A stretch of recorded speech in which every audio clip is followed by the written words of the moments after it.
माझे नाव तानाजी अंकुश आंबीर, राहणार दौंड. मला साधारणतः एक 6 महिन्यापासून किडनी स्टोनचा प्रॉब्लेम होता.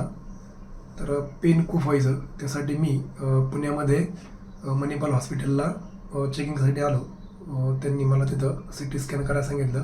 त्याच्यामध्ये माझा किडनी स्टोन 9 mm होता. साधारणतः 1 सेंटीमीटरपर्यंत होताच. तर त्यांनी मला ऑपरेशनचं सजेशन केलं, पण मला ऑपरेशन करायचं नव्हतं. तर डॉक्टर म्हटले खड्याचा हार्डनेस 1100 आहे, तर तो काय कोणत्या औषधाने विरघळणार नाही आहे, तुम्हाला ऑपरेशन करावं लागेल. मग मी वेट केला.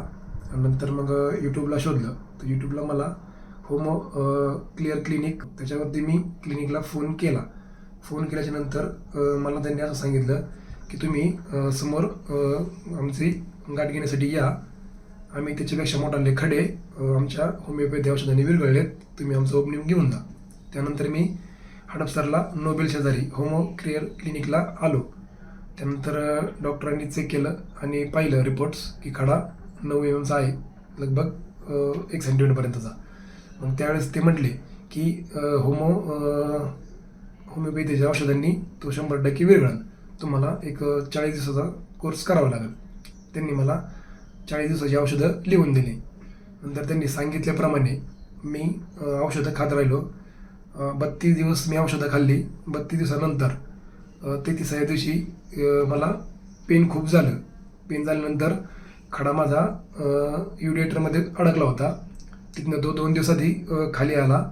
खाली आल्याच्यानंतर 2 दिवसानंतर तो खडा माझा पूर्णपणे लघवीच्या मार्गे पडला. नंतर खडा पडल्यानंतर मी सेकंड व्हिजिटला इथं आलो. त्यावेळेस डॉक्टर वसीम चौधरींची गाठ घेतली. त्यावेळेस त्यांनी मला सांगितलं की 9 mm असो किंवा एक 20-25 mm पर्यंत खडा असो, होमिओपॅथीच्या औषधांनी रिझल्ट हा 100% येतो, फक्त वेट करावं लागेल. तर माझं असं म्हणणं आहे की कोणालाही किडनी स्टोन असेल आणि डॉक्टरांनी जर तुम्हाला ऑपरेशनची ट्रीटमेंट सांगितली असेल, तर त्याच्या आधी तुम्ही डॉक्टर वसीम चौधरी यांचा एकदा सल्ला घ्यावा. ही अशी सर्व किडनी स्टोन असणाऱ्या कस्टमरला एक विनंती आहे माझ्याकडनं की ऑपरेशनच्या आधी एकदा यांचं ओपनिंग तुम्ही घेऊन जा.